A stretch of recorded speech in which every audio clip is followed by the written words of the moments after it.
मारुतीला मारुती का म्हणतात त्याचं कारण, बालवयातच लाडाला आलेले हनुमान आईला म्हणाले, आई मला सूर्यबिंब फल खाण्याची इच्छा आहे. ते तेजपुंज दिसत होत आणि आवड लागली.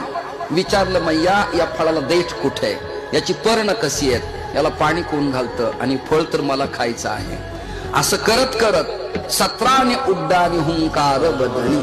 पण प्रकरण असं झालं, करीडळ मळ भूमंडळ सिंधू जळ गगणी.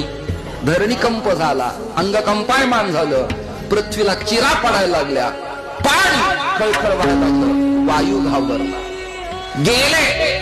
आणि सूर्याला पकडताना राहू नावाच्या ग्रहानं हनुमंताच्या हनवटीला, तोंडाच्या खालील भागाला मुष्टी प्रहार मारला.